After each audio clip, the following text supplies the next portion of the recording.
큰 날을 강하게 우리 찬양 들으시고 우리 강의 시작합니다. 약한 나를 강하게 가난한 날 등하게 힘든 날 볼 수 있게 주에게 행하시네. 호산나 호산나 책임당한 어린 양 호산나 호산나 예수 다시 사시네. 이 땅에서 나를 일으키셨도다. 구원의 노래 부르니 예수 자유 주시네. 호산나 호산나 죽임당한 어린 양 호산나 호산나 예수 다시 사시네.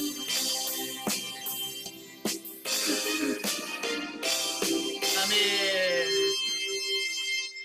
기도하겠습니다. 은혜로우신 아버지, 은혜와 사랑을 진심으로 감사합니다. 오늘도 우리를 사랑하셔서 귀한 시간을 허락하시고 우리 고린도후서의 말씀을 같이 나누며 영성 훈련할 수 있도록 은혜 주셔서 감사합니다. 이 시간 성삼위 하나님께서 함께 하시고 성령께서 함께 해주셔서 아버지 하나님, 이 말씀을 통해 깨달아지는 역사가 있게 하시고 우리 영성이 아름답게 형성되어지는 은혜가 있도록 도와주옵소서. 시동을 주님께 맡겨오며 예수님의 이름으로 감사하며 기도합나이다. 아멘. 예, 이 시간에는 우리 교재 174페이지입니다. 고린도 후서 서론적 이해를 같이 보도록 합니다. 174페이지. 자, 이 제목을 보시면, 자, 본래는 바울이 사도로서 자신이 직접 설립했던 그 고린도 교회에 보낸 세 편의 편지가 있어요. 세 편의 편지가 있는데 우리가 지난 시간에 살펴본 고린도 전서는 첫 번째 보낸 편지입니다. 그리고 성경에는 두 번째 보낸 편지가 바로 고린도 후서예요.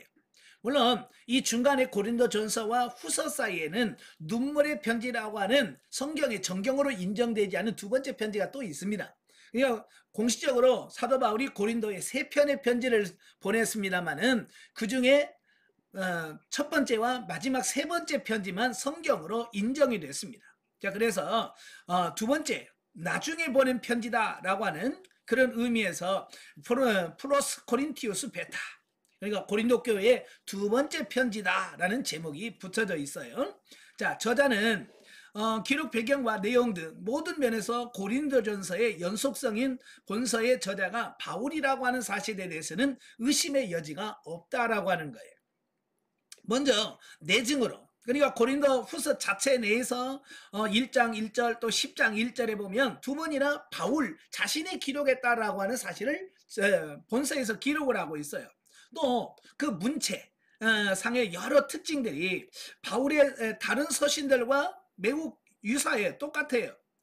그래서 바울이 쓴 것 같다라고 할 수 있겠고요. 외증으로 보면 AD 1세기 말에 로마의 클레멘트와 또 AD 3세기 초에 터툴리안, 또 여러 교부들이 이 본서를 바울이 기록했다라고 소개하고 있다라고 하는 겁니다.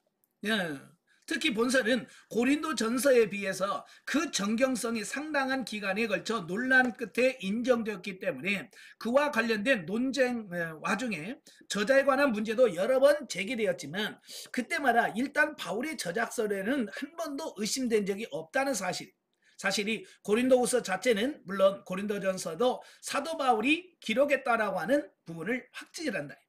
그러니까 정경으로 인정할 때, 그래서 정경은 우리가 지금 사용하고 있는 성경 66권이죠. 그 66권으로 이걸 성경으로 인정할 거냐 안 할 거냐, 그 논쟁이 많았어요. 그 논쟁 중에서 마지막까지 논란이 많았던 성경이 고린도 후서입니다.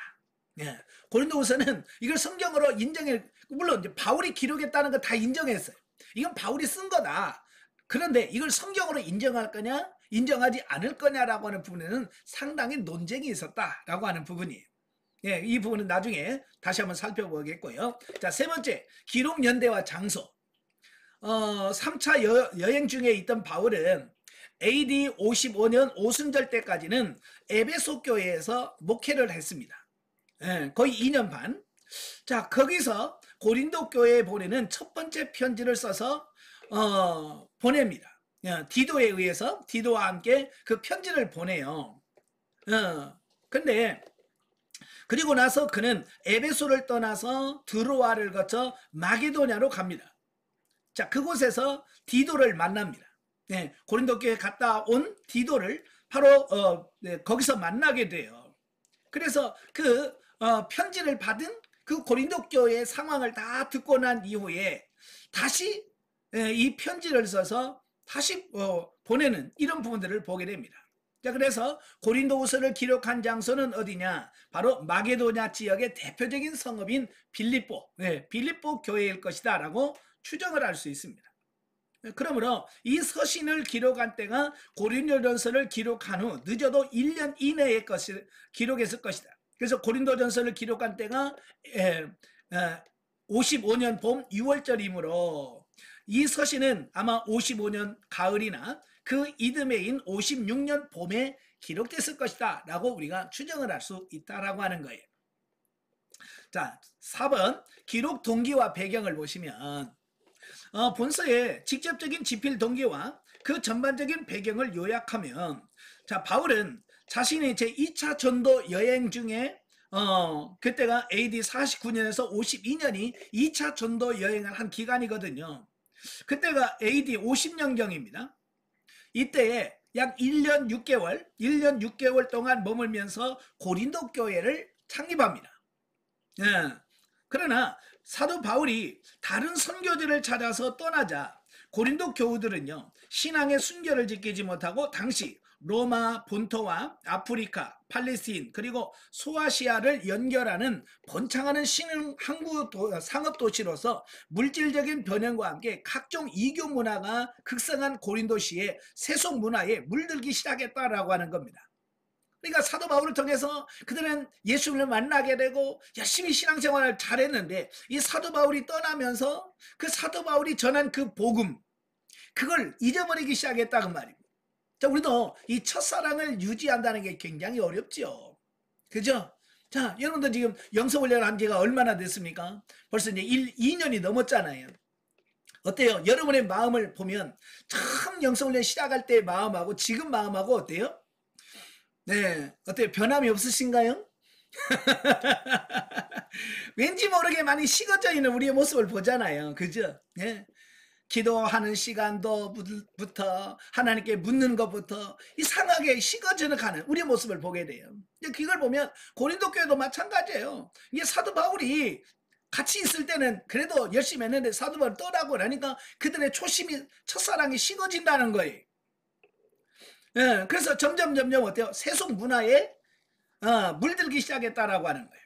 그래서부터 이제 교회에 여러 가지 상황이 일어나는데 교회 분열이 일어나게 되고, 이미 고린도 전서에서 다 살펴봤잖아요. 예, 분열이 일어나게 되고 또 각종 범죄들이 일어나게 되고 또 예배 의식에서 문란한, 그래서 성만찬이라든지 또 예배포 쓰는 문제라든지 여러 문제들이 발생하게 되어집니다.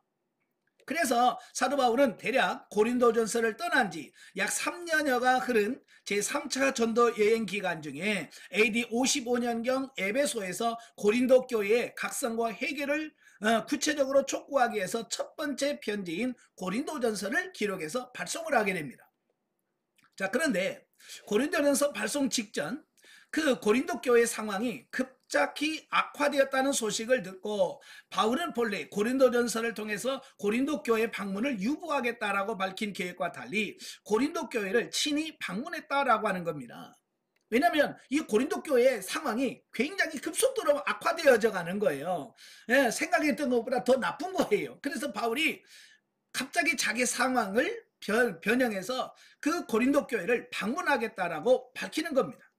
자, 그런데 고린도 교회를 직접 방문하였어도 무엇인가 알 수 없는 이유로 고린도 교회의 완전한 회개를 보지 못한 채 다시 에베소로 귀환한 후 바울은 소위 눈물의 편지라는 현재는 전승되지 않은 사도 서신을 고린도 교회에 발송을 하게 됩니다. 이게 두 번째 편지예요. 자, 근데 그 결과 고린도 교회 대부분의 성도들은 그 두 번째 편지를 보고 자기들이 뉘우치고 회개합니다. 자, 그런데 오직 그리스도 예수님의 구속의 참 복음을 전하는 바울과 달리 자기들의 유익을 위하여 소위 다른 복음을 퍼뜨리는 거짓 사도들의 획책에 의하여 극히 일부의 성도가 이제는 아예 사도 바울의 사도권 및 사도직 자체를 부인하고 나서는 일대 위기 상황이 발생하게 되어진다고 말이에요. 예, 이단들이 몇 명이 들어와 가지고 그들은 아예 그 사도 바울 걔는 사도도 아니야 라고 해서 바울의 사도권도 부인해버리는 일부 극단적인 사람이 생겨나게 됐다라고 하는 거예요. 그래서 바울은 무엇보다도 자신의 사도권을 확립하고 결국 복음의 요청에 수렴하는 회개를 일관되게 촉구하는 자신의 교훈의 정당성을 인식시키고자 본서를 기록해서 보냈다라고 하는 겁니다. 예. 참 여기서 보면 자기 자신의 사도권에 대해서 사도 바울이 굉장히 강조를 많이 해요. 예. 그래서 1장 1절부터 그리스도 예수의 사도된 바울이다 라고 자기의 사도권을 강조하게 되어지는데요. 자, 왜 사도 바울이 자기의 사도권을 강조하냐면 이 사도 바울의 사도권이 무시되면 사도 바울이 전한 복음 또 사도 바울이 기록해서 보냈던 편지 이 모든 것이 뭐냐면 무시될 수 있다는 거예요. 그래서 사도 바울은 자기 자신이 전한 이 복음과 자기가 써 보낸 이 편지는 사도권이 인정이 되어야 정당한 권위가 인정이 되어서 그건 하나님의 말씀으로 받아들일 수 있다는 거예요. 그래서 사도 바울은 자기 자신을 위해서가 아니라 하나님과 복음을 위해서 자기의 사도권을 강조할 수밖에 없었다라고 하는 겁니다. 예. 자, 5번 보면 바울의 대적자들. 바울이 가장 관심을 기울였던 것이 뭐냐면 교회 안에 들어와 있는 자신들을 자칭 사도라고 주장하는 거짓 교사들의 문제였다라고 하는 겁니다. 예나 지금이나 교회에서 가장 큰 문제는 뭐냐면 이단들이에요. 예? 잘못된 사과 잘못된 이런 것을 들고 들어와서 교회에서 성도들을 미혹하는 이단의 세력이 예나 지금이나 가장 큰 문제거리죠. 예. 바로 이들은 자신들의 가르침을 확산시켜 나갔을 뿐만 아니라 바울의 인격과 메시지를 불신케 만들었다라고 하는 겁니다. 자, 이 이단들의 특징을 보면요. 이단들이 제일 먼저 교회에 들어와서 하는 행동이 뭐냐면 이 목회자와 성도들 간의 관계를 틀어지게 만드는 겁니다.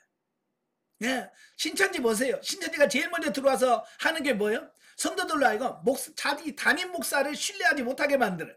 예? 뭐 육신적이다, 뭐 욕심이 너무 많다, 너무 뭐 타락했다, 뭐 이런 식으로 계속 성도들에게 목회자를 비난해. 그래서 성도들로 하여금 목회자를 배척하게 만들.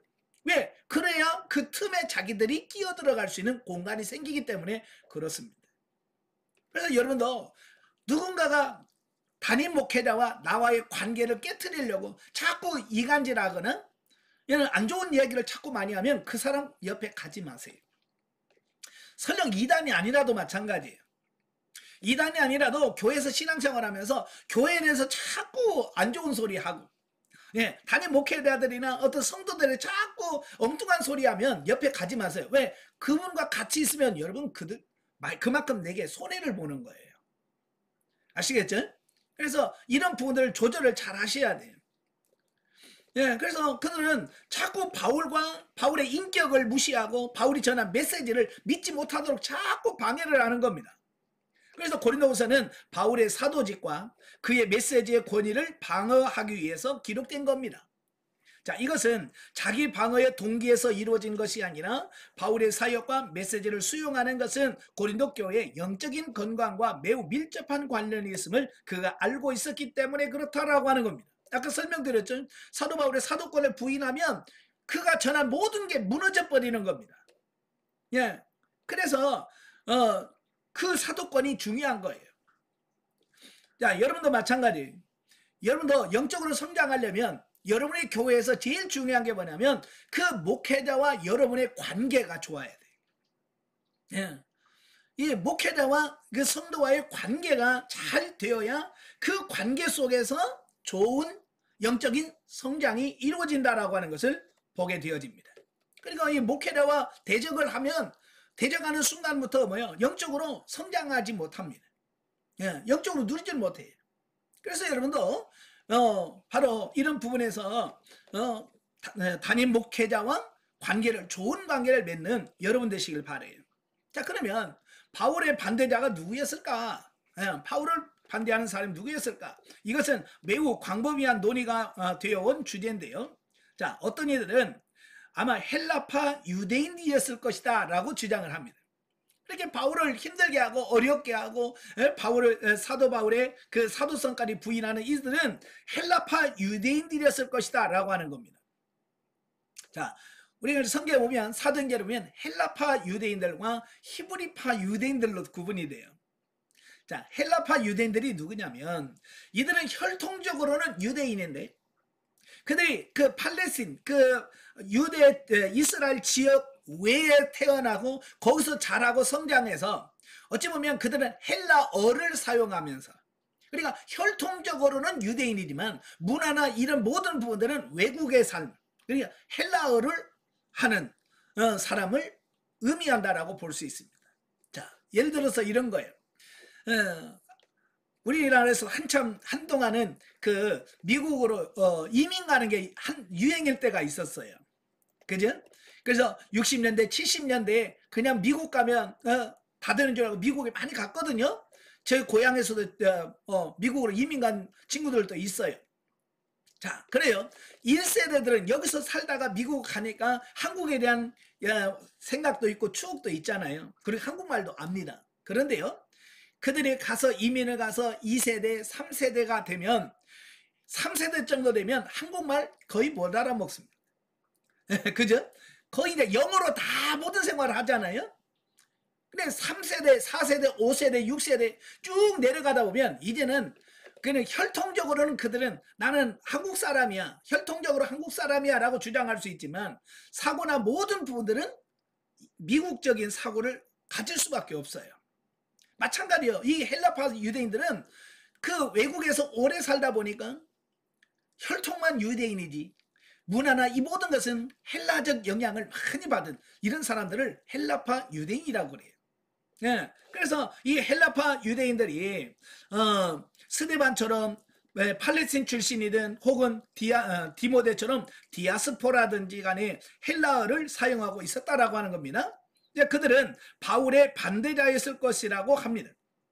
그래서 헬라파 유대인들은 비록 그리스도의 제자임을 자처하기는 했으나 여전히 자신들이 모세의 후손임을 주장하고 있다라고 하는 겁니다. 그래서 모세 율법을 신봉하고 모세 율법을 주장하는데 바울의 가르침과 약간 다르잖아요. 그죠? 그러니까 그 자기들의 알고 있는 그것과 다르다는 이유로 바울을 배척했을 것이다 라고 주장하는 설이 하나가 있고 또 하나는 두 번째 견해는 뭐냐면 스스로 그리스도의 사도임을 자처하는 이들 다름 아닌 영지주의자들 영지주의자들 또 가연설을 주장하는 유대인들로서 이들은 예수님께서 낮아져서 고난을 당하셨으며 높이 들리셔서 영광을 받으신다는 것을 부인하는 자들이라고 할 수 있습니다. 그러니까 이 영지주의자들은 누구냐면 헬라적 영향을 받은 사람들이에요. 헬라 철학의 영향을 받아서 이들은 영을 인정합니다. 영도 이야기를 해요. 그러나 우리가 말하는 영과 다른 거예요. 그들이 말하는 영은 정신적 세계를 정신세계를 영이라고 얘기를 합니다. 예, 그러면서 이 헬라 사람들은 바로 이 영은 사람 육이 될 수 없다. 영은 육이 될 수 없다라고 하는 그들 나름대로의 교리가 있어요. 그러니까 신이 하나님이 인간이 됐다. 그러니까 헬라 철학으로는 도무지 그게 이해가 안 되는 겁니다. 어떻게 그 성스러운 신이 우리 같은 육체가 더러운 이런 인간이 될 수 있느냐. 이건 안 된다. 그럴 수 없다라고 주장을 합니다. 그래서 그들이 주장한 게 뭐냐면 가연설이에요. 이 가연설이라는 게 뭐냐면 직접 하나님이 우리가 똑같은 인간으로 오신 게 아니고 그러니까 예수님의 성육신을 거부해요. 예수님이 우리 같은 똑같은 인간이 된 게 아니고 단지 그냥 인간처럼 보였다. 음. 이거 주장을 하는 거예요. 그냥 예수님이 인간이 된 게 아니고 그냥 우리 인간처럼 보였을 뿐이지 하나님은 인간이 된 게 아니다라고 주장하는 게 가연설이에요. 예. 우리는 도무지 받아들일 수 없는 진리죠. 그죠? 예. 바로 이런 주장들을 하고 있다 그 말입니다. 그래서 이러한 부류의 거짓 교사들이 바울이 고린도전서를 쓸 무렵부터 이미 고린도 교회 안에 존재하고 있었어요. 예. 그리고 이들은 바울의 신학에 대한 반대 소리를 점차 높여갔다라고 하는 겁니다. 왜냐하면 바울은 예수 그리스도의 부활, 성육신 이걸 강조하잖아요. 그죠? 특별히 바울은 뭘 강조해요? 부활, 예수 그리스도께 사셨다, 부활하셨다 이걸 강조하니까 이 헬라 철학에서는 도무지 헬라 철학 영향을 받은 영지주의자 입장에서는 이걸 받아들일 수가 없는 거예요. 그래서 그들이 바울을 배척하게 되었다라고 하는 거예요. 자, 세 번째 견해는 그리스도의 사도임을 자처하는 팔레스틴의 유대인들이었을 것이다 라는 겁니다. 이 입장을 취하고 있는 사람들은 바울의 반대자들의 관심은 예루살렘의 사도인 베드로, 야고보, 요한의 지위를 강화하는 데 매우 큰 관심을 갖고 있었다고 보고 있습니다. 그러니까 원래 원 예수님의 사도는 베드로, 요한, 이런 예수님이 직접 따라다녔던 사도들이 진짜 사도잖아요. 그들만 사도라고 주장하는 극단주의적인 사고를 갖고 있었다는. 바울은 사실은 예수님의 12제자가 아니잖아요. 그죠? 예수님의 12제자가 아니야. 근데 어느 날 갑자기 와가지고 하나님이 나를 사도로 세우셨다 이렇게 주장하니까 이런 전통적인 이런 사고에 매여 있는 사람들은 바울을 인정하기 싫은 거죠. 야, 너 예수님 때 따라다니도 않았는데 갑자기 네가 왜 사도가 된다고 그래? 너는 사도권 인정 안 해? 라고 주장할 수 있었다라고 하는 겁니다. 자, 이 반대자들은 모두 율법을 매우 중시했고요. 스스로 율법에 충실한 해석자가 되었다라고 다짐을 하고 있어요. 자, 물론 바울의 반대자가 누군지는 정확하게 알 수는 없어요. 좀 애매합니다. 자, 그러나 이들이 고린도 교회를 황폐하게 했고 바울에게 심적 고통을 주었다라고 하는 것은 부인할 수 없는 겁니다. 비록 바울은 고린도후서 전체 가운데 마지막 2장에서만 이들에게 정면으로 도전하고 있지만 마지막 2장은 3단계를 거쳐서 서신 전체에 큰 영향을 미치고 있다라는 겁니다.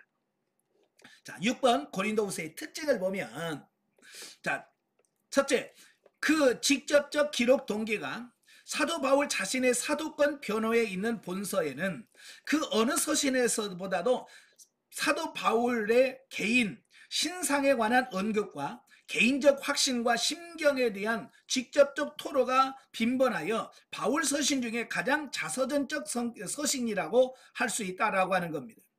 자, 아까 제가 말씀드렸죠? 그 정경으로 인정할 때에 이 고린도후서를 성경으로 인정할 거냐 안 할 거냐라고 하는 그 논쟁이 많았던 책이라고 말씀드렸잖아요. 왜냐하면 사도 바울의 개인 자기 자신에 대한 사적인 이야기들이 많이 나오는 겁니다.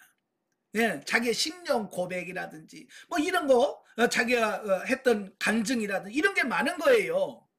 예, 그러니까 이걸 정경으로 우리가 받아들여야 되나? 라고 하는 그런 부분에서 많은 의구심을 갖고 있었다라고 하는 겁니다. 예, 그 다음에 두 번째로 고린도전서가 바울 서신 중에서 특히 조직적인 책인 반면에 본서는 바울 서신 중에서도 특히 비조직적인 책이다라고 하는 겁니다. 왜냐하면 그 글을 쓰는 목적에서부터 고린도전서는 교리서신적인 목적을 갖고 있어요. 예, 그래서 교리적으로 서신 이론적으로 기록해서 보내려고 하는 의도가 고린도전서에 있었어요. 그런데 고린도 후서는 뭐냐면 그들에게 교리를 전하는 게 아니라 자기 자신의 간증 형식으로 되어 있어요. 그럼 간증 형식으로 쓰다 보니까 자연적으로 비조직적일 수밖에 없잖아요. 그죠? 간증하다 보면 왔다 갔다 할 수도 있고 그렇잖아요. 그래서 어찌 보면 바울 서신 중에서 자기 간증 형식으로 하다 보니까 비조직적인 책이라고 하는 특징이 있고요. 세 번째, 본서는 객관보다는 주관, 논리보다는 감정이 더욱 풍부한 책이라. 왜? 자기를 이야기를 하다 보니까 자기 자신의 감정이라든지 어떤 이런 부분들을 많이 드러낼 수밖에 없다라고 하는 거죠. 네 번째로, 본서는 체계적인 신학 논술이 거의 없는 반면 금원 형식의 단면적 교훈이 특히 많기로 유명하다라는 겁니다. 예, 그러니까 저도 그러잖아요. 설교할 때는 성경을 많이 인용하잖아요. 그죠? 누가 이런 말씀을 했고 누가 이런 말씀을 했고. 자, 그러나 간증을 할 때는 성경 인용도 물론 하겠지만 설교보다는 훨씬 적습니다.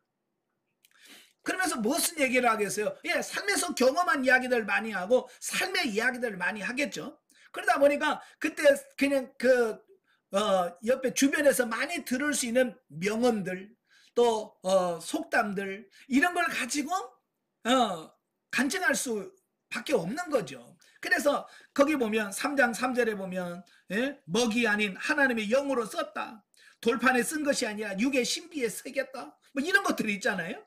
또 6절에 보면 의무는 죽이는 것이요 영은 살리는 것이다. 또 이런 이야기들, 이런 보편적인 진리 이런 것들을 많이 사용하게 됐다라는 것을 특징으로 볼 수 있다라는 겁니다. 자, 179페이지에 보시면 신학적 이해. 자, 고린도후서의 그리스도 기독론을 보면 자, 성경 전체가 예수 그리스도를 주인공으로 기록했다고 그랬죠? 예. 그래서 성경 전체는 예수 그리스도를 어떻게 표현하고 어떻게 나타나는가 이게 굉장히 중요한데요. 자, 중간 정도 보면 이런 관점에서 보자면 신약 성경 중 복음서들은 일단 성도를 위한 구속사역을 성취하신 후 새로이 당신의 구속사역의 최종 실현으로서 세상 종말의 최후 심판을 통하여 천국 구원을 궁극적으로 도래시킬 것을 새로이 약속하시고 승천하신 예수님의 구속사역 전체를 보도한다라고 하겠다.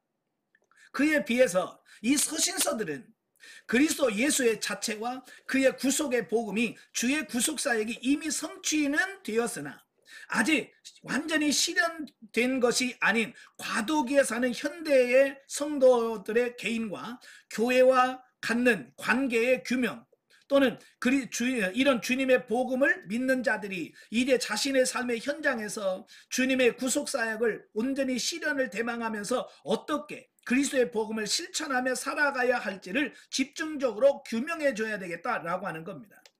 그러니까 마테마가 누가 요한복음 뭐냐면 메시아이신 예수님이 이 땅에 오셔서 이런 사역을 하셨습니다. 네, 이렇게 오셨고 이런 사역을 하셨고 이렇게 죽으셨고 이렇게 부활하셨고 이렇게 승천하셨습니다. 이게 사복음서가 하는 말씀입니다. 그리고 이 서신서들은 뭐냐면 예수님의 승천하신 이후에 구원받은 우리가 어떻게 살아야 되는가, 네? 우리가 어떻게 살아야 되는가라고 하는 부분을 기록하고 있다라고 하는 거예요. 예, 이렇게 그래서 이런 목적들이 좀 다르다라고 하는 것을 보게 되죠. 자, 그래서 이런 사실에서 본 고린도후서에서 잘 반영되어 있다. 따라서 이런 관점에서 고린도후서가 특히 강조하는 현대 성도와 그리스도의 본질적 관계를 정리해보면 이들은 간접적으로 그리스도 안에서 성도의 삶이 어떠해야 되는지, 예, 이 시대를 사는 우리들이 어떻게 살아야 되는지에 대한 부분들을 명확하게 말씀하고 있다라고 하는 거예요. 예, 그래서 중요한 건 몇 가지만 보면 예수님이 누구냐? 사도를 세우신 자다. 예수님은 사도를 세우신다. 1장 1절에 뭐예요? 하나님의 뜻으로 말미암아 그리스도 예수의 사도된 바울과 디모데는 그랬죠? 예, 바울과 디모데를 사도로 세운 분이 누구냐? 예수 그리스도다. 예, 그리스도의 사역에 대해서 말씀하고 있고, 그 다음에 1장 5절에 보면 고난받는 성도의 위로자가 되신다. 예, 그리스도의 고난이 우리에게 넘친 것 같이 우리가 받는 위로도 그리스도로 말미암아 넘치는도다. 그래서 위로하시는, 네, 성도들을 위로하시는 그리스도의 모습으로 말씀하고 있습니다. 그 다음에 세 번째로 성도 승리의 원동력 2장 14절에 보면 항상 우리를 그리스도 안에서 이기게 하시고 예수님은 우리를 승리하게 하시는 분이다. 예, 또 4장 4절에 보면 보이지 않는 하나님의 형상이라고 그랬죠. 그리스도는 하나님의 형상이니라. 또 4장 14절 부활의 보증이라고 그랬어요. 주 예수를 다시 살리시니가 예수와 함께 우리도 다시 살리사. 예, 바로 우리를 부활하게 하시고 다시 살리시는 분이 누구냐? 예수 그리스도다. 그 외에도 다 예수 그리스도가 어떤 분이신가라고 하는 부분을 명확하게 설명을 하고 있다라고 하는 겁니다. 예. 그러니까 예수 그리스도가 그냥 뭐 3대 성인, 7대 성인 그 정도가 아니라는 얘기예요. 자, 우리가 믿는 예수 그리스도는 바로 저와 여러분을 구원하시기 위해 이 땅에 오셨고 십자가에서 죽으셨고 부활하시고 살리시며 또 오늘도 살아계셔서 우리의 삶을 지도하시고 인도하시는 분이 바로 그리스도다. 이걸 말씀해 주고 있는 겁니다. 자, 두 번째, 고린도후서의 신학적 주제. 자, 고린도후서는 거짓 사도들의 기만에 호도된 일부 고린도 교우들이 근본적으로 자신의 사도권 자체를 불신하는 불의의 상황에 직면하여 바울이 무엇보다 먼저 자신의 사도권을 여러 측면에서 변화한 사실을 그 핵심 내용으로 하고 있다. 그러니까 고린도후서 전체가 내용이 뭐냐면 바울의 사도권을 변호하고 내가 사도 맞아 라고 하는 부분을 강조하고 있다라고 하는 거예요. 예. 자, 이런 부분에서 첫째, 성도는 자신의 소명에 대한 확고한 인식이 있어야 된다라고 하는 겁니다. 예. 이 소명이라고 하는 말, 예, 소명이라고 하는 게 뭐냐면 어떤 일이나 임무를 하도록 부르시는 부분을 말합니다. 예. 하나님이 저와 여러분을 그냥 부르실 때에 그냥 교회 와. 그게 아니라 너 와서 이거 해. 라고 하는 하나님께서 구체적으로 우리에게 주시는 어떤 주시는 소명을 가지고 있습니다. 그래서 여러분도 다 처음 상담할 때 사명이 무엇이고 소명이 무엇이며 달란트가 무엇인가 다 받으셨죠. 그 소명이라고 하는 부분은 내가 이 땅에 살면서 어떤 일을 할 것인가 라는 거예요. 바로 이걸 정확하게 아셔야 돼. 예, 국가에서 군인들을 왜 세웁니까? 군인들을 왜 세워요? 예? 그 한참 일할 나이에, 그렇잖아요? 한참 공부하고 일할 나이에 그들을 불러서 국방의 의무를 맡긴단 말이에요. 왜요? 예, 나라를 지키라고. 그래서 군인들은 뭐요? 자기들이 군인으로서, 예, 군인으로서 나라를 지키는 이 사명감에 있어야 군인 생활을 하지. 그죠? 그 사명감이 없는 군인들은 뭐 할까요? 군대에서 엉뚱한 짓 하는 거예요. 예, 나라 지키라고 총 주면 그거 가지고 와서 은행 털어. 이거 뭐냐면 소명의식을 몰라서 그래. 내가 왜 나라에서 군인으로 세워졌고 총을 줬는지를 모르니까 엉뚱하지 나는 거예요. 오늘도 마찬가지예요. 오늘도 예수 믿는 사람들이 자기가 하나님이 왜 자기를 부르셨고 자기가 왜 교회를 다니는지를 모르니까 그거 가지고 엉뚱한 짓 하고 다니는 거예요. 예. 그래서 여러분들은 사명의식이 분명해야 된다. 예. 그래서 자신의 사도직에 대한 바울의 확고한 인식과 소신은 각자의 자신의 소명에 대한 성도가 가져야 할 확고한 인식의 산 모범이다라고 하는 겁니다. 그리고 바울은 자기가 나를 하나님이 이렇게 부르셨다. 그래서 자기는 거기에 대하여 최선을 다한다. 그래서 사도 바울은 자신의 해야 할 일을 분명히 인식을 하고 있고 깨닫고 있더라 그 말이에요. 여러분도 영성훈련하면서 왜 내가 이 영성을 해야 되는지 이걸 분명하게 인식을 할 때 내가 바르게 영성훈련할 수 있다는 거예요. 이걸 모르니까 기분 좋으면 훈련 받고 기분 나쁘면 오늘은 제껴 이렇게 되어지는 거예요. 이게 뭐냐면 영성훈련을 해야 되는 사명, 소명 이런 거에 대한 인식이 없기 때문에 그런 거예요. 그래서 여러분 지금까지 2년 넘게 이 훈련을 받았다는 것은 나름대로 영성훈련에 대한 소명 이게 분명하기 때문에 오늘까지 온 거거든요. 끝까지 이거 놓지 말기를 바랍니다. 아시겠죠? 그래서 무릇 성도는 그리스도인이 된 순간 자신의 삶의 현장에서 그리스도인으로서 생활하며 그리스도의 복음을 전해야 한다라고 하는 대원칙 하에서 각각 부여된 소명을 부여받았다. 네. 각자에게 여러분 내가 할 일에 대한 소명을 다 부여받았어요. 따라서 먼저 성도는 자신에게 부여된 소명에 대하여 확고한 인식을 해야 된다. 내가 뭘 해야 되는지를 분명하게 인식해야 된다라고 하는 겁니다. 예. 가끔 보면 이제 저도 이제 축구를 보는 걸 좋아하는데 거기 보면 축구 선수라고 해서 우리는 다 꽁차는 사람 축구하면 꽁차는 사람만 인식을 하잖아요. 근데요 11명의 운동장에서 뛸 때 자기 역할이 다 달라요.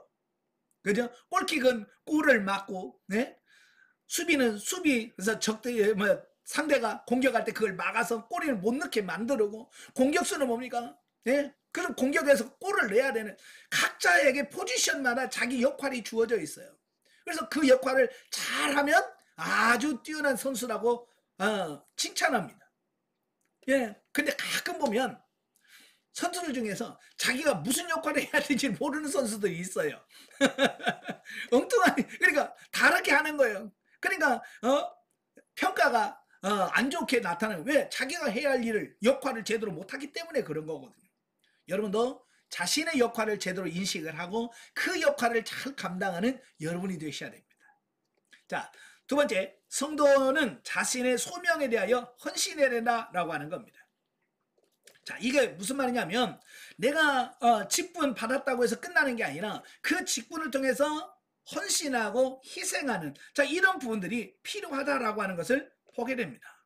이 사도 바울은 하나님이 자기를 사도로 뽑으셨잖아요. 이방인의 사도로 부르셨잖아요. 그래서 저는 내가 사도야, 나는 이방인의 사도야 라고만 주장하는 게 아니라 그 사도직을 감당하기 위해서 사도 바울은 모든 것을 희생했잖아요. 그죠? 결혼도 안 했어요. 예, 사도 바울은 결혼도 안 했습니다. 왜? 그래야 하나님의 일을 할 수 있기 때문에 결혼도 포기해 가면서 그는 또 자기가 열심히 돈을 벌어서 그 돈을 가지고 교회를 세우고 이 하나님의 일하는 데다가 다 투자했습니다. 예, 왜? 자기 자신의 소명을 이루기 위해서 자기는 모든 걸 희생하는 거예요. 그러면 왜 사도 바울이 그렇게 희생했을까? 사도 바울은 그가 아는 거예요.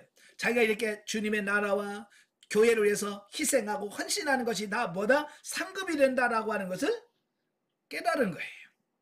네. 우리는 쌓아놓고 내 통장에는 돈을 넣어놔야 이거 내 거라고 생각합니다. 그죠? 내 통장에 들어와야 내 거고, 내 명의로 돼 있어야 이거 내 거라고 생각하는데 사도 바울은 그게 아니라 하늘에 쌓아둔 것, 주님을 위하여 헌신하고 희생하고 드린 것, 이게 나 상급이라는 것을 인식했어요. 그래서 그는 땅에다 쌓아두지 아니하고요, 그는 하늘에다가 상급을 쌓는 역할을 했다라는 겁니다. 그래서 사명을 받은 자들은 바로 이렇게 하나님을 위하여 헌신하고 희생하는 이런 삶이 필요한 거예요. 그 다음에 세 번째는 각 성도는 교회의 평화와 일치를 위하여 인내와 관용의 정신을 가져야 된다. 그리고 상호 이해를 증진시켜야 된다라고 하는 것을 보게 됩니다. 예. 그러니까 본서에서 나타났듯이 심지어 사도들이 직접 교회를 다스리며 양육했던 그 초대교회 시대에도 교회의 불신과 분열이 있었다. 예. 사도들이 직접 교회 목회를 하는데도 이렇게 교회 안에 분열이 생기고 여러 가지 문제가 생겼다는 겁니다. 이는 교회의 구성원인 성도 각자는 분명 그리스도의 구속의 복음으로 법적으로는 의인이 되어서 천국 구원을 이미 획득한 자들이지만 아직 그 인격 자체가 타락한 인간의 죄성을 완전히 극복한 것이 아닌 바, 이런 자들의 지상 공동체인 교회에는 불신과 분열 등의 문제가 있을 수 있음을 보여준다라고 하는 겁니다. 그러니까 어떤 분들은 그래요.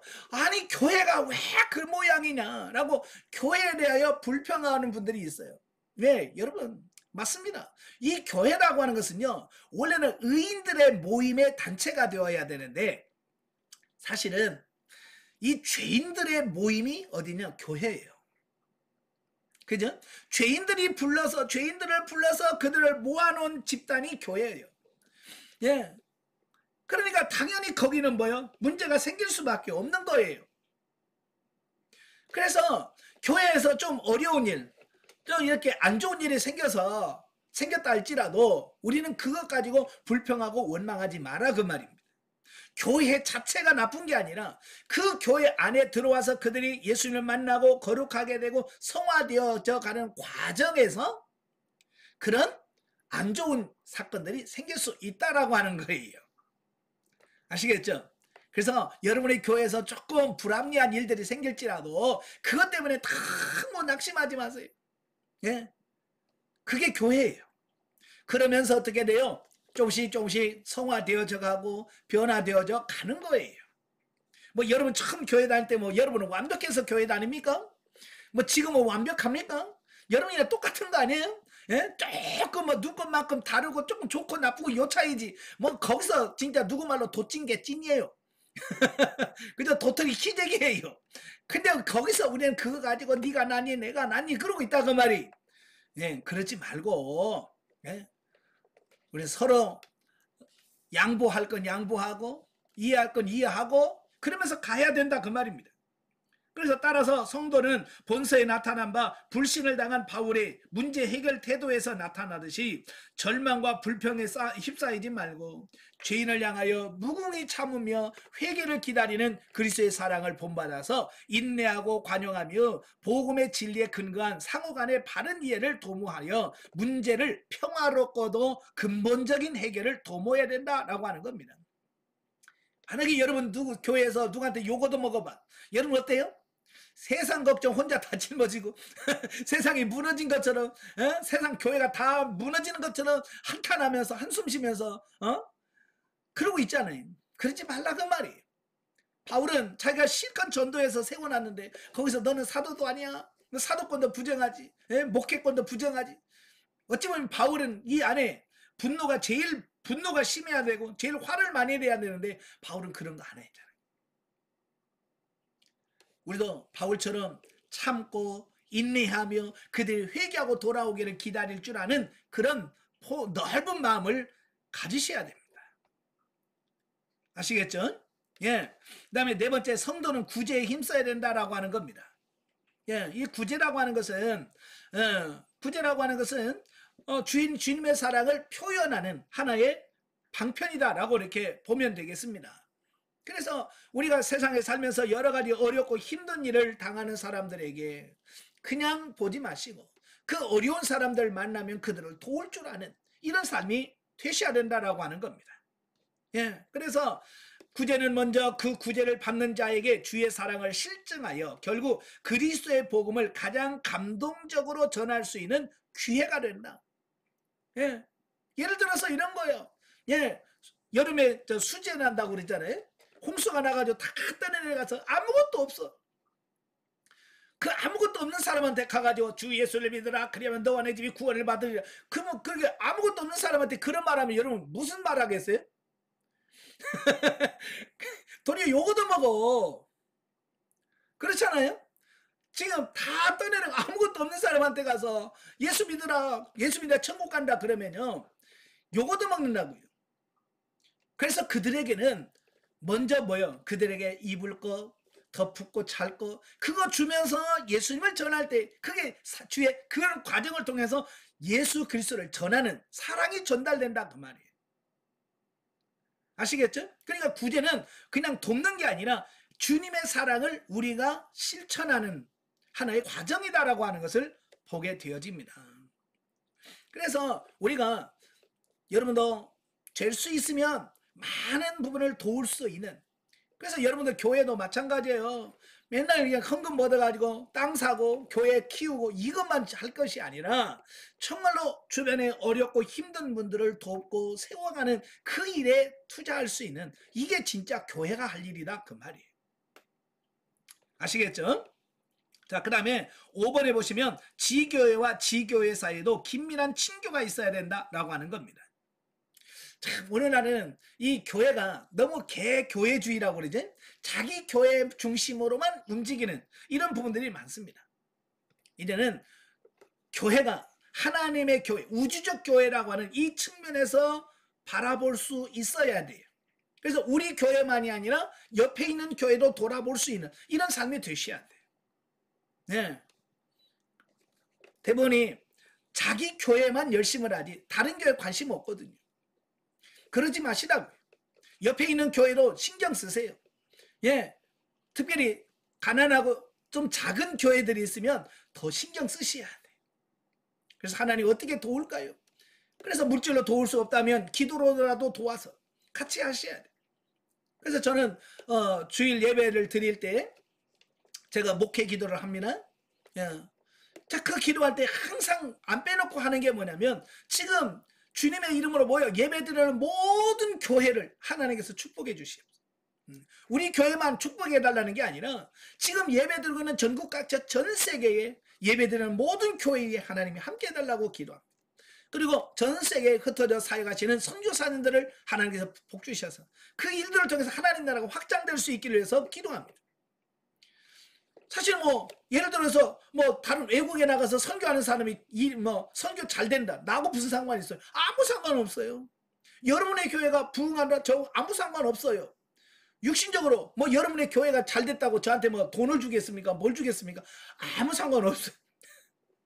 그런데도 우리는 우주적 교회, 하나님의 교회라고 하는 그 우주적 교회라고 하는 관점에서 서로 돕고 협력하고 기도해 줄 수 있는 이런 좀 폭이 넓어지는 이런 삶이 되셔야 된다 그 말이에요. 아시겠죠? 그래서 여러분들도 좀 기도할 때도 좀 폭을 넓혀서 여러분의 교회 물론 기도해야 됩니다. 그러나 여러분의 옆에 있는 교회의 옆에 집의 옆에 있는 교회들도 좀 위해서 기도 좀 해 주시라 그 말이에요. 왜? 그들도 다 하나님의 복음 안에서 세워진 교회들이니. 그 다음에 6번째, 성도는 궁극적으로 낙관주의해야 된다라고 하는 겁니다. 예, 이제 성격상 이 비관적인 부분이 참 많거든요. 자, 바울은 어찌 보면 고린도 교회에서 사도권도 불신하죠. 모든 걸 부정하는 그런 상황에서 그냥 낙심해가지고 아이고 죽겠다라고 할 수도 있잖아요. 근데 바울은요, 그 상황에서도 어때요? 그들을 축복하고 성부와 성자와 성령의 이름으로 너 영원히 함께 있을지어다라고 마지막에 축도합니다. 참 이걸 보면 바울은 참 마음이 넓은 이런 사람인 것을 알게 돼요. 만약에 여러분의 교회에서 여러분에게 조금 뭐라고 할까요? 좀 힘들게 하는 누구가 있으면 여러분 그분 기도해야 안 해요? 기도하면 쏙 뺄걸요? 예, 예를 들어서 구역장인데 속세기는 구역원 있으면 기도하다가 그 사람 쏙 뺀단 말이에요. 그러지 말고 어쩌면 그런 사람들을 위해서 더 기도해 주고. 네. 제가요 영성을 해보니까 그렇더라고요. 참 영성을 향하신 분들 중에서 목사님 너무 좋아요 이런 사람 못 가. 몇 개월 못 가더라고. 참 신기한 게 막 뭐 영성이 막 너무 좋아요 뭐 그런 사람들 오래 못 가요. 뭐 처음에 좀 그 영성에 대해서 그냥 별로 없고 막 친퉁 막 하는 분들 있잖아요. 그죠? 그런 사람들이 오래가 오래가고 3년까지 가고 또 수리자고 과정까지 그분들이 해요. 그냥 그런 걸 보면서 겉만 보고 사람을 평가하고 판단하면 안 되는구나. 여러분도 마찬가지예요. 지금 여러분을 힘들게 하는 분들 왜 힘들게라고만 보지 마시고 그분 통해서 하나님 또 하실 일이 있잖아요. 그걸 바라보면서 소망 가운데 그분들 위해서 더 기도하시는 여러분 되시길 바래요. 아시겠죠? 자, 3번 고린도후서와 그 현대 성도. 자, 사도인 동시에 설립자로서 자신들 교회의 오류를 지적하여 책망하는 바울에 맞서는 그 거짓 사도들의 획책에 호도된 일부의 고린도 교우들이 근본적으로 바울의 사도권 자체를 불신하는 불의의 상황에 직면하여 바울이 사도권을 변호하기 위하여 기록한 본서는 현대 우리에게 무엇보다도 교회 내에 선하고 바른 지도력과 권위가 절실히 요청된다는 사실에 대하여 새삼 각성시켜준다라고 하는 겁니다. 현대 사는 이 세대를 가리켜서 뭐라고 말하냐면 권위가 무너진 시대다라는 표현을. 권위가 완전히 다 무너졌어요. 질서가 없습니다. 여러분 집에 예전에 세웠던 그 질서가 지금 어때요? 여러분 집에 존재합니까? 예? 그 질서 다 무너진 지 오래됐습니다. 예. 예전에는 아버지, 엄마, 자녀라고 하는 어떤 이런 보이지 않는 위계의 질서라든지 이런 게 존재했습니다. 그래서 부모님 말씀하시면 네 하고 순종했습니다. 지금은 안 그래요. 지금은 어떻게 거꾸로 됐어요. 자녀들이 위에 있고요. 예? 부모는 저 밑에가 있습니다. 권위가 완전 뒤집어졌어요. 여러분 뉴스라든지 이런 걸 보세요. 옛날에 대통령 이름 함부로 안 불렀습니다. 그죠? 대통령의 권위를 인정해 줬습니다. 그런데 지금은 어때요? 대통령 이름을 동네 강아지 이름 부르듯이 부릅니다.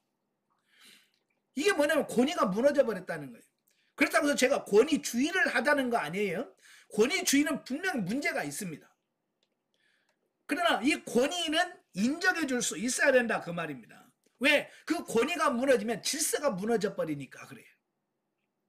그래서 이 권위라고 하는 말은 뭐예요? 다른 사람들을 통솔하여 이끄는 그 힘을 말하거든요. 그래서 하나님께서도 교회에서 목사의 권위, 장로의 권위, 권사의 권위, 하나님께서 그들에게 권위를 세워주셨거든요. 그래서 그 권위를 인정할 때에 교회에 이 질서가 유지가 되어지고 이루어지는 거거든요. 그래서 여러분도 이 권위를 존중할 줄 아는 이런 삶이 되셔야 돼요. 물론 배격해야 될 건 권위주의입니다. 예, 권위주의.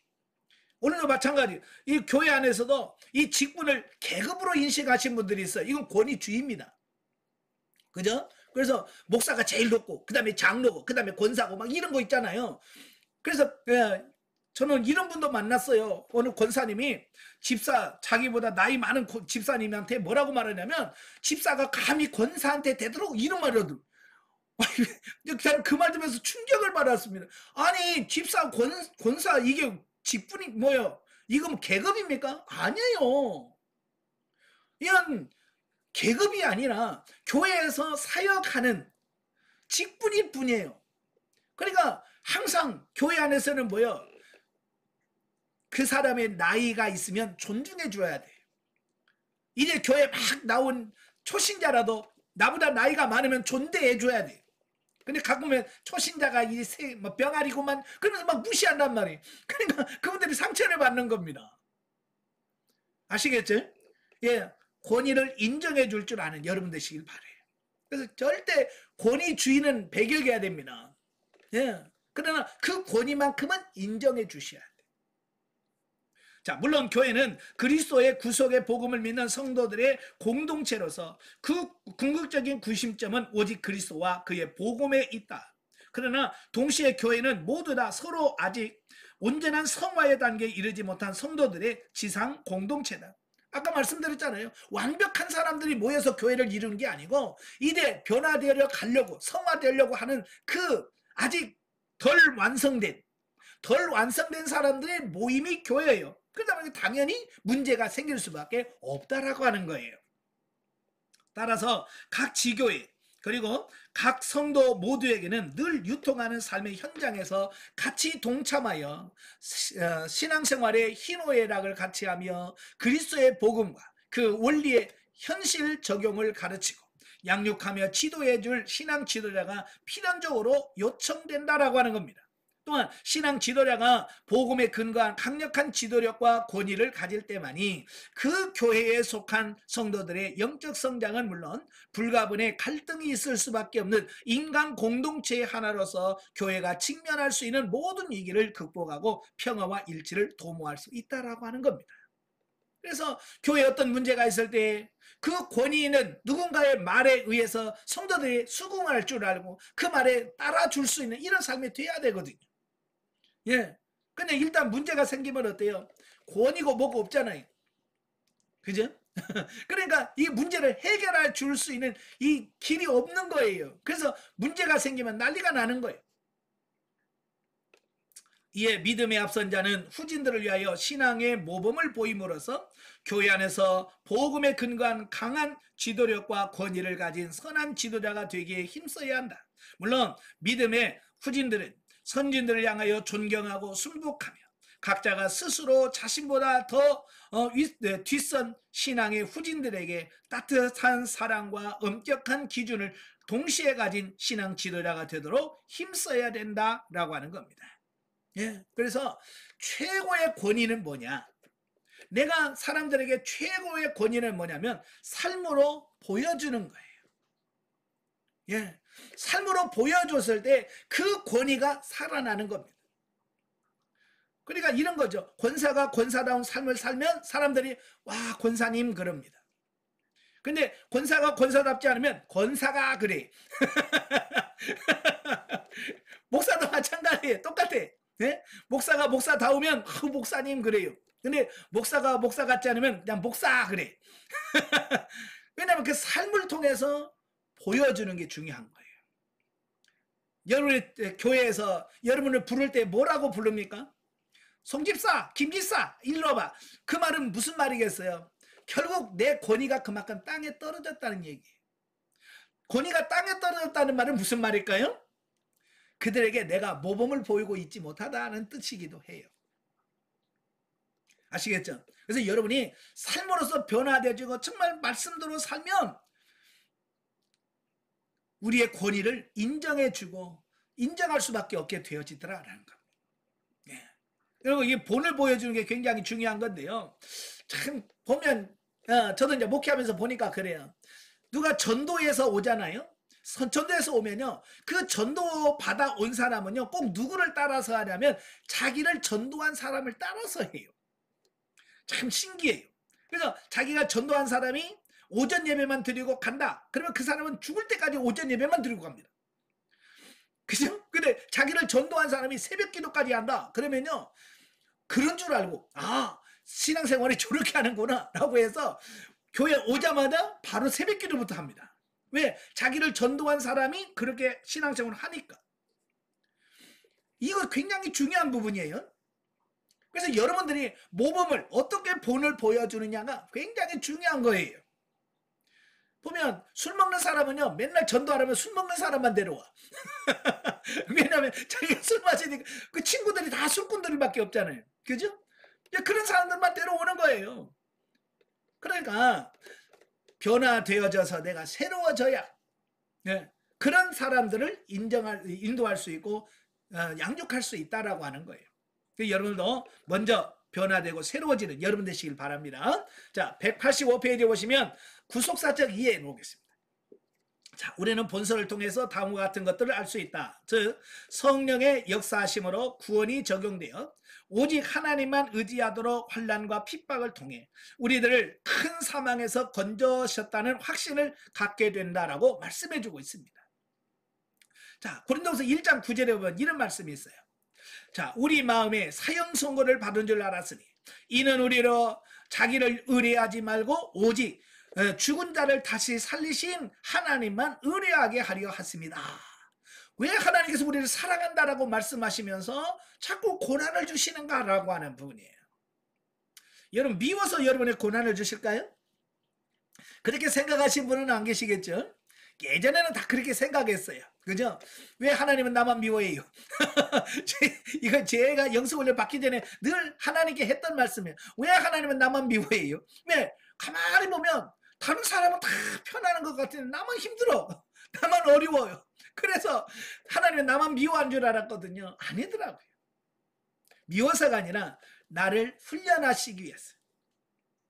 왜냐면요, 이 고난을 경험해보지 않은 사람은 그 겪어보지 않은 사람의 마음을 이해를 못합니다. 어느 분이 저한테 와서 그래요. 자기 남편은요, 몸이 아픈 자기를 이해를 못한다는 거예요. 왜? 자기 남편은 건강하다는 거예요. 그러니까 병원 약국 한 번도 안 가본 사람, 남편은. 그러니까 부인은 늘 골골골 하거든요. 그러니까 이해를 못하는 거야. 당신은 왜 맨날 아프다고 그래? 이제 이런다는 거야. 누가 아프고 싶어서 아프냐고요.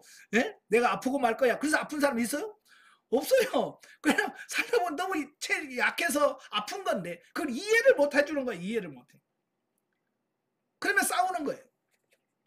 여러분, 목회량은 목회할 때에 그 성도들의 삶에 이해를 못하면 제대로 그를 어떻게 인도할 수 있겠어요?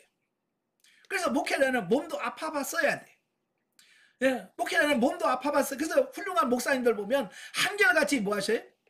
육신의 질병을 경험하신 분들이에요. 그래서 그거 가지고 몸부림치면서 기도하면서 그 고통을 아는 거예요. 그러니까 그 고통의 마음을 알아야 성도들이, 아픈 성도들의 마음을 이해하게 되고 품게 되는 거예요. 그리고 목회자가 굶어봐야 돼. 네, 목회 전에 여러 가지 훈련하면서 굶어봐야 배고픈 사람의 심정을 이해해서 목회할 때 그런 사람들을 이해할 수 있고 품을 수 있게 되어지는 거예요. 이걸 전혀 경험하지 못한 사람들은요, 요즘 애들 말대로 요즘 굶어요 그러면 아니 짜장면 배달시켜서 먹지 왜 굶어? 그런다는 거예요. 아니 돈이 없어서 짜장면 지금 밥을 굶고 있는데, 예? 그러니까 안 굶어본 사람은 그 이해를 안 된다니까요. 안 아픈 사람은 아픈 사람의 마음을 이해를 못해요. 그래서 하나님께서는요, 그걸 경험을 통해서 깨우쳐 주시려고 하시는 거예요. 제가 인천에서 목회하는데요, 이 성도가 성도가 하나 있는데 자기 시어머니하고 둘이 교회 나오는데 시어머니하고 맨날 싸워. 막 시어머니한테 막 큰 소리 치고 막 그러는 거예요. 그래서 하도 보기가 그래가지고 집사님 불러가지고 아니 왜 시어머니한테 자꾸 그렇게 큰 소리 치냐고. 네? 그러면 안 되지. 성경에 보면 부모를 공경하라고 그랬는데요. 그러니까 그분이 하는 말이 뭐예요? 목사님은 시어머니 안 모셔봐서 모르잖아요.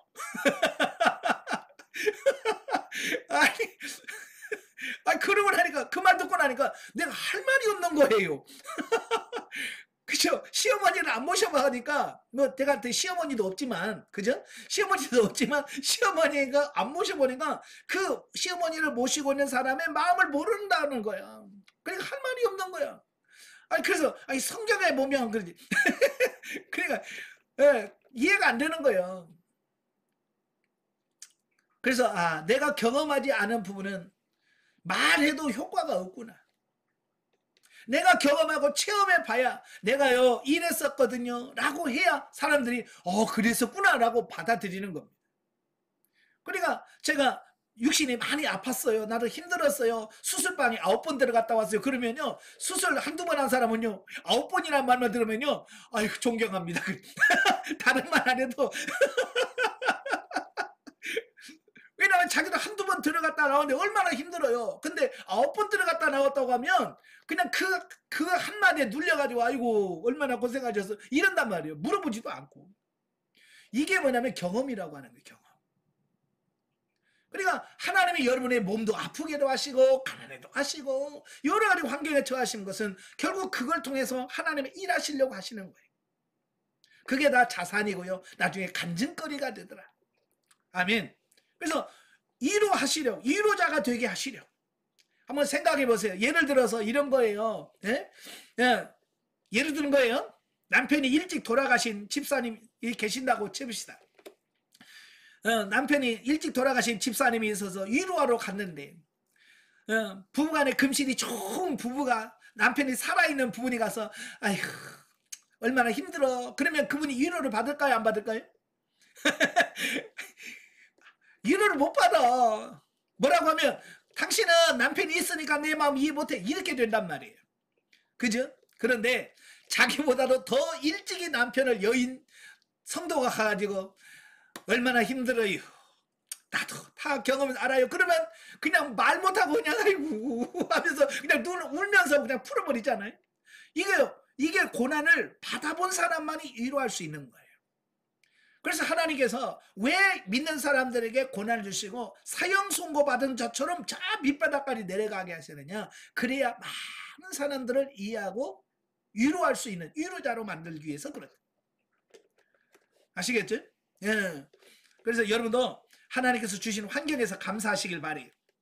자, 그 다음에 겉사람은 후패하나 우리의 속은 날로 새로워질 것을 말씀하고 있으며 우리의 생명적 삶을 살아가도록 날마다 성령께서 우리를 인도하신다. 더 나아가 성령의 역사는 환난과 고난 가운데 우리를 윤리, 도덕적, 계획인 문제, 물질 관계를 온전히 하여 생명에 대해 구체적으로 인도하신다라고 하는 겁니다. 예. 그러니까 우리를 만들어 가시려고 고난 없이 훈련 없이 만들어지는 사람 없어요. 그래서 하나님은 오늘도 저와 여러분들을 훈련해 가십니다. 그래서 우리는 고난에 감사하고 고난을 기뻐하시는 여러분 되시길 바래요. 자, 넘겨서 영적에 봅니다. 사도 바울은 본서를 통해서 환난과 생명의 관계를 말씀하시며 날마다 우리 자신이 새로워질 것을 낭보하고 있습니다. 또한 8장 9절 또 9장 16, 15절에서 물질 관계에 있어서 심고 거두는 법칙에 대해서도 잘 말씀하고 있다. 성령이 의도하는 바대로 우리의 물질 관계가 온전해야 된다. 그래서 모든 문제에서 우리가 성령의 지도 인도를 받아서 살아가는 저와 여러분이 되셔야 된다 그 말입니다. 자, 한편 12장 7절 10절에 보면 약할 때 강함을 주시며 온전케 하시는 하나님의 역사를 보여주고 있다. 결국 하나님의 뜻대로 하는 근심은 후회할 것이 없지만 구원에 이르게 하는 회개를 이루는 것이요 세상 근심은 사망을 이루는 것이다 라고 말씀해주고 있습니다. 예, 세상 근심은 사망을 이룹니다. 예, 여러분 세상 근심 뭡니까? 예, 무엇을 먹을까, 무엇을 마실까, 무엇을 입을까라고 이 땅의 것을 가지고 근심하는 걸 말합니다. 그러면 하나님의 뜻대로 하는 근심은 뭘까요? 예, 어떻게 하면 내 영이 성장할 수 있을까? 어떻게 하면 더 많이 묻고 주님과 교제할 수 있을까? 이런 것들이 신령한 고민이거든요. 자, 이런 것들을 많이 할수록 온전한 회개와 구원에 이르게 한다라는 겁니다. 그래서 여러분들은 이 땅에 세상 근심하지 마시고 하나님이 기뻐하시는 신령한 근심들을 많이 하시는 여러분 되시길 바랍니다. 자, 187페이지에 보시면 본문제가 나오게 되어지는데요. 자, 1장은 시작하는 말과 방문 계획 변경에 대한 해명에 대한 말씀입니다. 자, 먼저 1절부터 2절은 문안 인사인데요. 자, 보면은 본서신의 발신자와 수신자를 밝히고 이어서 사도권에 근거한 축도를 함으로써 공식적인 문안 인사를 하고 있는 부분이다. 그러니까 이 부분은요, 그때 당시 편지 형식의 서론의 서두에 해당되는 부분입니다. 아마 여러분 편지를 써보셨나요? 저는 이제 군대에 있을 때 어머니한테 편지를 써죠. 어머니 전상서, 하늘은 푸르고 뭐 이러면서 쭉 쓰잖아요. 예? 바로 이런 것처럼 이게 편지 형식이란 말이에요. 그래서 그때 당시 흔히 쓰는 편지 양식을 가지고 지금 하나님 말씀 전하는 거예요. 예. 특히 본문에서 바울은 본서의 핵심 주제인 자신의 사도권의 신적 권위를 천명함으로써 이하 전개될 그의 권면이 하나님께로 말미암는 것임을 강조하고 있다라고 하는 겁니다. 예. 자, 지금을 이 시대를 가리켜서 뭐라고 말하냐면 포스트 모더니즘 시대라는 말을 해요. 이 말이 무슨 말이냐면요. 예전에는 경계가 분명했어요. 경계가 분명했는데 이 포스트 모더니즘 시대는 이 경계가 해체가 되어지는 겁니다. 쉽게 말하면 예전에는 남자, 여자라는 경계가 명확했어요. 그래서 조선시대는 남녀 7세 부성석. 아니고 7살만 되면 남녀가 같이 있으면 안 돼. 따로. 예전에는 남자와 여자의 경계선이 아주 분명했습니다. 근데 지금은 어때요? 이 경계선이 많이 흐물어졌어요. 그래서 옷가게 가면 풀이 이건 아무나 남자도 입을 수 있고 여자도 입을 수 있고요. 그러니까 옷도 이제 경계가 무너져 버렸어요. 요즘에는 그러니까 아예 남성 여성이랑 구분도 하지 말자. 이것도 차별이다. 그래서 남성 화장실, 여성 화장실 이런 것도 없애자. 이렇게 주장하고 있어요. 그러니까 모든 경계를 무너뜨려 버리는 시대가 오늘 이 시대라 그 말이에요. 그러니까 탈장르화 또 탈권위 시대. 그래서 모든 걸 다 무너뜨리는 게 오늘의 현실이에요. 그러다 보니까 참 어려운 시대. 그래서 갈수록 이래 목회도 힘들고 또 가정도 어려워요. 그러니까 요즘에 젊은이들이 애를 안 낳으려고 하잖아요. 왜요? 옛날에는 부모의 권위가 분명했어요. 그래서 부모가 말하면 자식들이 순종을 하고 따르는 어떤 그런 상태였어요. 그런데 지금은 어때요? 자녀가 왕이야. 그래 얼마나 자녀 키우려는 게 힘들어. 그러니까 아예 결혼도 안 하고 결혼해서도 자녀를 안 낳으려고 하는 거예요. 예, 이게 문제가 되어지는 이런 부분들이거든요.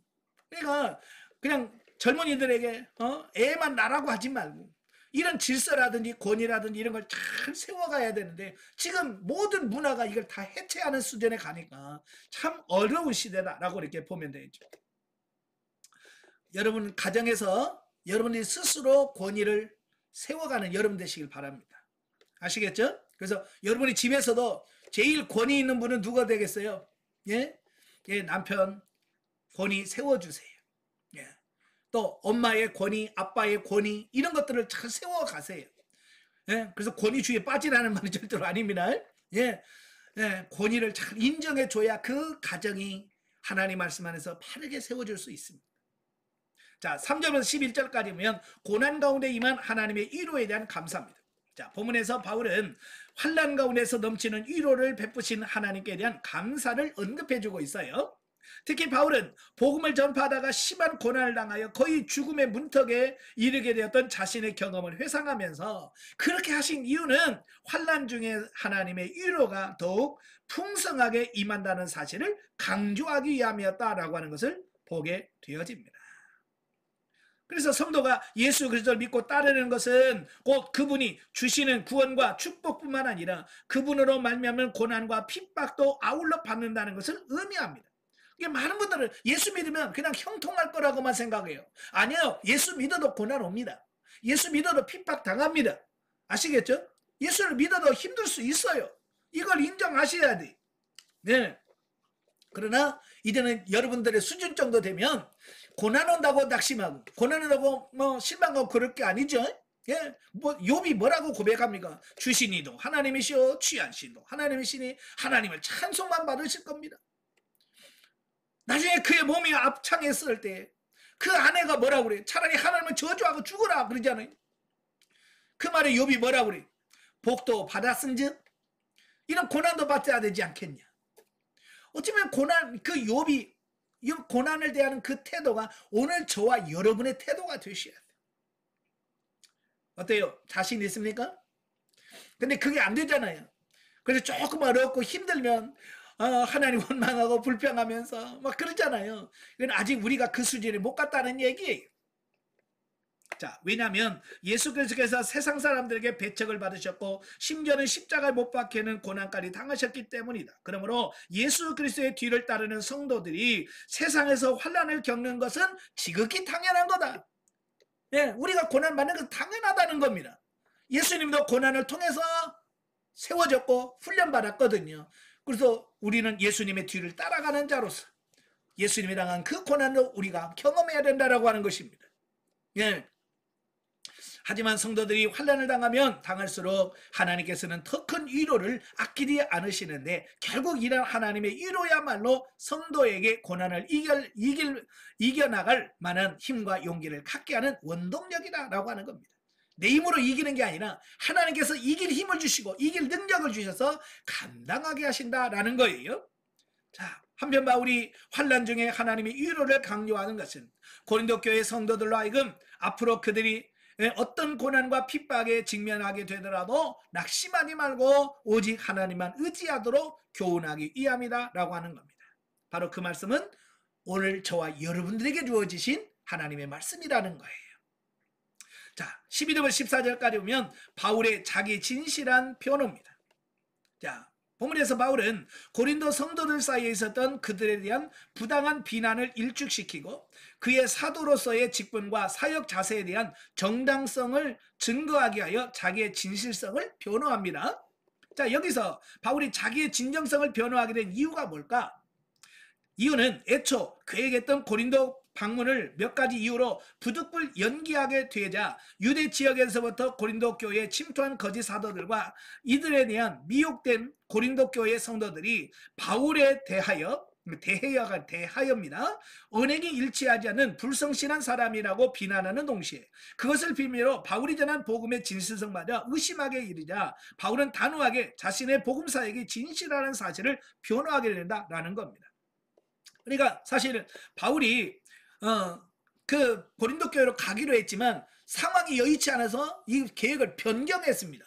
바꿨어요. 바꾸니까 가봐라, 그 약속도 제대로 못 지키고 저거 한다고 못하고 이러니까 믿을 만한 존재가 아니야. 믿을 만한 대상이 아니야라고 바울을 자꾸 깎아내리는 겁니다. 자, 그 부분에 대해서 좋지 않게 생각하니까 바울이 그 부분을 왜 그렇게 했는지에 대한 변증을 하는 겁니다. 여러분, 우리가 사람을 볼 때도 그래요. 사람을 볼 때도 색안경을 끼고 그 사람을 보면 계속 그렇게 볼 수밖에 없는 거예요. 예. 그래서 여러분도 다른 사람을 보는 어떤 색을 가지고 자기만의 색깔을 보고 상대방을 판단하지 않기를 바래요. 예. 왜냐하면 만약 그들의 비난과 의심을 그대로 묵과할 경우 바울 자신의 사도적 권위가 손상될 것은 물론이고 결국에는 복음 전파에도 상당한 지장을 받게 될 것이기 때문이다라는 겁니다. 예, 그러니까 바울 자신 요거드만 건 아무 문제가 안 돼요. 그러나 그것 때문에 자기 자신이 전한 복음 전파와 이런 부분에 장애가 생긴다면 안 된다는 겁니다. 그래서 그는 그렇게 자기 사도권을 변호하고 있다라고 하는 것을 보게 됩니다. 그러면서 뭐라고 그래? 나는 하나님 앞에서 양심적으로 부끄럽지 않다. 그래서 자기는 양심적으로 깨끗하게 사역해 왔다라고 하는 것을 강조하는 겁니다. 자, 그러면서 15절부터 24절까지 보면 고린도 방문 계획의 변경에 대해서 해명을 해주고 있습니다. 자, 바울은 본래 전도 여행은 본문에 나타난 대로 고린도 전서를 기록한 에베소에서 배를 이용해서 고린도로 직행하였다가 마게도냐로 들린 후에 다시 고린도로 가서 거기서 예루살렘을 거쳐서 가려고 계획을 세웠어요. 원래 계획이 그거예요. 자, 그런데 바울은 이미 고린도전서 16장 5절부터 9절에서 밝혔듯이 마게도냐를 먼저 들린 후에 고린도를 거쳐 예루살렘으로 가는 계획으로 변경을 했습니다. 그러자 이는 바울을 가리켜서 약속을 지키지 않은 경솔한 사람이요 믿을 수 없는 사람이라고 비난하는 겁니다. 예, 그러니까 왜 그렇게 변경해야만 되는지를 알아보려고 하는 게 아니라 그냥 비난해 버리는 겁니다. 사정이 있으니까 그러지 않겠습니까? 그죠? 예. 뭔가 사정이 있겠죠. 그러면 그 사정이 뭔지를 알아봐야 되는데 그런 거 안 알아봅니다. 그래서 바울은 자신의 여정을 변경한 이유에 대해서 두 가지로 해명을 합니다. 첫째는 뭐냐? 그의 사사로운 감정에 의한 것이 아니라 하나님의 미쁘신 뜻에 순종하기 위함이다라고 밝힌다라고 하는 겁니다. 그러니까 자기 감정에 기분 나빠서 안 가고 이게 아니라는 거예요. 하나님께서 그렇게 하나님의 뜻에 의하여 변경할 수밖에 없었다라고 말씀해주고 있습니다. 사실 바울은 전도 여행을 하면서 바울은 원래 성격이 모든 것을 계획적으로 착 진행하는 사람이잖아요. 근데 그가 2차 전도 여행 때 사도행전 16장에 보면 아시아에서 복음을 전할 계획을 갖고 떠났지만 하나님은 어때요? 유럽으로 건너가기를 원하시잖아요.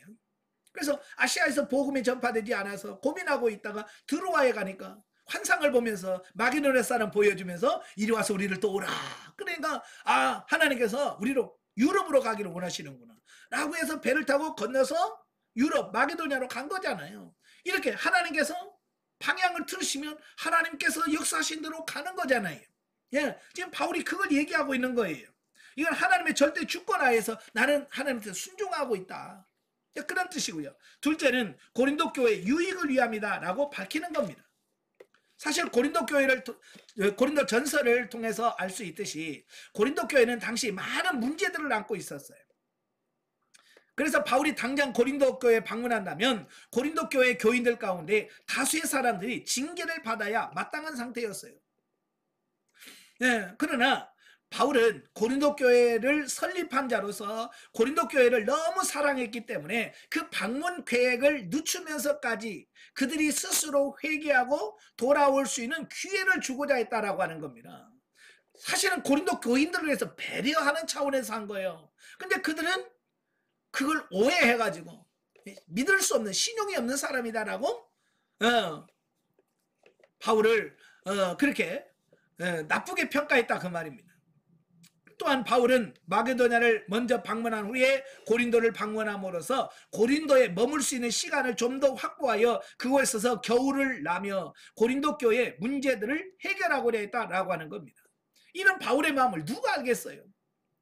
그때 당시에는 주로 이제 배를 타고 다닌단 말이에요.